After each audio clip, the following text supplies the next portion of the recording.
ఇవాళ Mumbai Indians versus Kolkata night riders మ్యాచ్లో ఏం జరిగిందో చూస్తే అసలు క్రికెట్ ఫ్యాన్స్కి ఫుల్ ట్రీట్. వాంఖేడే స్టేడియంలో భారీ స్కోర్లు, సిక్స్ల వర్షన్, చివరి వరకు టెన్షన్. కానీ చివరికి ముంబై ఇండియన్స్ సూపర్ విక్టరీ కొట్టేసింది కేకేఆర్ ఇన్నింగ్స్. ముందుగా బ్యాటింగ్ చేసిన కేకేఆర్ టీం భారీ స్కోర్ చేసింది. అజింక్య రహానే 67, అంక్రిష్ రఘువంశీ 51, ఈ ఇద్దరు అద్భుత ఇన్నింగ్స్ వల్ల కేకేఆర్ 220 టార్గెట్ పెట్టింది బౌలింగ్లో. షర్దుల్ ఠాకూర్ 3 వికెట్ తీసుకొని అదిరిపోయాడు. హార్దిక్ పాండ్యా కూడా 1 వికెట్ తీసుకున్నాడు. ఎంఐ చేస్ 221 రన్స్ చేజ్ అంటే కష్టం అనుకున్నప్పుడు ఎంట్రీ ఇచ్చారు ఇద్దరు హీరోలు, రోహిత్ శర్మ, రైన్ రికెల్టన్.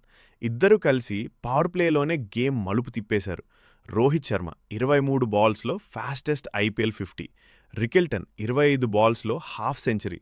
8.1 ఓవర్స్లోనే ఎంఐ 100 దాటేసింది. రోహిత్ శర్మ 78 పరుగులతో ఫ్యాన్స్ని ఫుల్ ఎంటర్టైన్ చేశాడు. Suryakumar Yadav 16 runs, Tilak Varma 20 runs. చిన్న చిన్న కాంట్రిబ్యూషన్స్ ఇచ్చారు కెప్టెన్ హార్దిక్ పాండ్యా. చివర్లో కూల్గా ఆడుతూ మ్యాచ్ను 5 బాల్స్ మిగిలుండగానే ఫినిష్ చేశాడు.